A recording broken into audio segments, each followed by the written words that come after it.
Salom, sizlar bilan men Akmal Abduraimov va bu videoda sizlar bilan ma'lumotlar tuzilmasi va algoritmlari fanidan 3-vazifani ko'rib o'tamiz.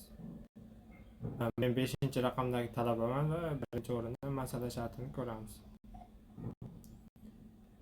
Mercedes markali mashina egalarini alifbo bo'yicha teskari tartibda joylashtiring deyilgan va bu yerda qanday maydonlari bo'lishi kerakligi haqida aytilgan.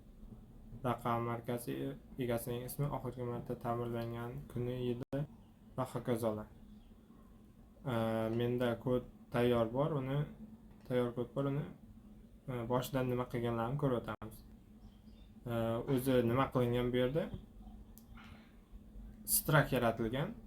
Struct bu klassga o'xshaydigan, lekin imkoniyatlari biroz kichkinaroq bo'lgan narsa. U ham ob'ekt yaratadi, faqat unda public, enkapsulatsiya degan narsalar bo'lmaydi. Qanaqa kutubxonalar ishlatilgan? Include YoStream bu standart kutubxona. Include vector va include string ishlatilgan. Nega desangiz, bu yerda matnlar bilan ishlangani uchun string ishlatilgan, find funksiyasi ishlatilgan bizda. Vector esa Mercedes mashinasi bor odamlarni bitta massivga yig'ish uchun ishlatilgan. Structda nima qilingan? Endi structga o'tadigan bo'lsak, mana bu yerda struct yaratilgan.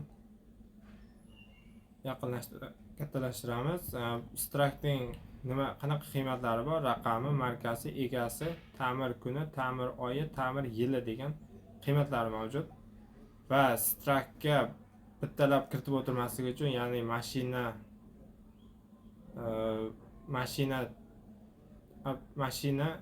deb turib mashina 1 degan obyekt yaratsak, mashina 1 nuqta raqami, mashina 1 nuqta markasi deb kiritmaslik uchun konstruktor yaratilgan bu yerda. Konstruktor R, M, E, T, K, T, O, T, Y bosh harflari tanlab olingan va ular raqamiga, markasi, egasi, ta'mir kun, ta'mir oy, ta'mir yiliga tenglashtirilgan. Struct yaratilishi tushunarli. Endi bu yerda obyektlar massivi yaratilgan. Ya'ni mashina tipidagi mana biz yaratgan mashina tipidagi garaj nomli massiv yaratilgan va bu massivning elementlari obyektlardan iborat. Ya'ni mana garajning 0-chisi mashina tipida, raqami, modeli, ism familiyasi, kun, oy, yili va shunaqa qilib to'ldirilgan. Keyingi qadamda nima qilingan?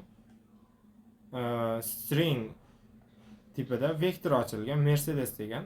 Chunki biz masala shartida Mercedes mashina egalarini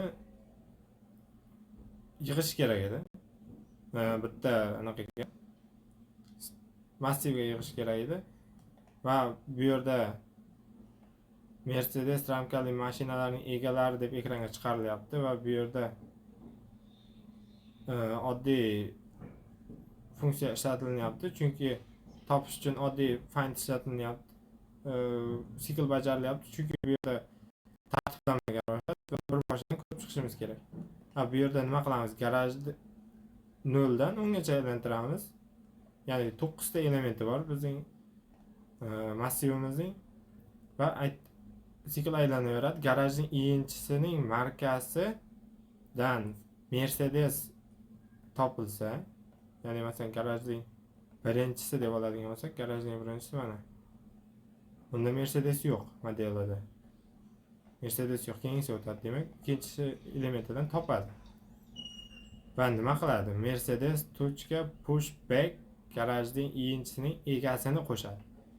Ya'ni vektorga pushback qiladi. Pushback bu nima? Ya'ni orqasidan qo'shib ketaveradi vektorga. Bu sikl tushunarli. Mana bu siklda Mercedes modelli mashinalarning egalarini Mercedes degan massivga yig'ilyapti. Endi keyingi funksiyaning keyingi qismiga o'tadigan bo'lsak, bu yerda charning, ya'ni char tipidagi ma'lumot tipning asosiy funksiyalaridan biri, ya'ni solishtirish ishlatilyapti bu yerda.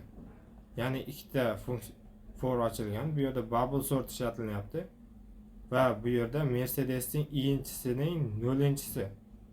Ya'ni Mercedes ramkali Mercedes nomli string tipidagi massivning ichida Aliyev Ali, Karimov Anvar, Sodiqov Jasur, Rahimov Shokir, Umarov Akmal degan ismdagi shaxslar bor.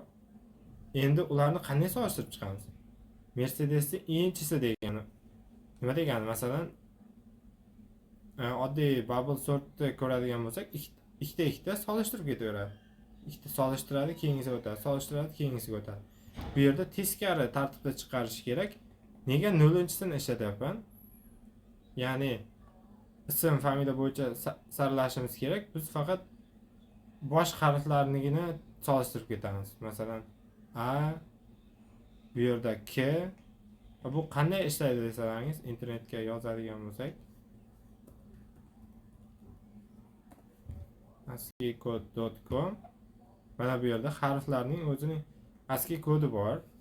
Bu yerga qaraydigan bo'lsak, ya'ni mana katta harflarga qaraydigan bo'lsak, mana bu qatorda 65 dan to 90 gacha bo'lgan harflarga qaraydigan bo'lsak, bu yerda ya'ni char tipidagilarning o'z qiymati bor. Mana 65 dan 90 gacha.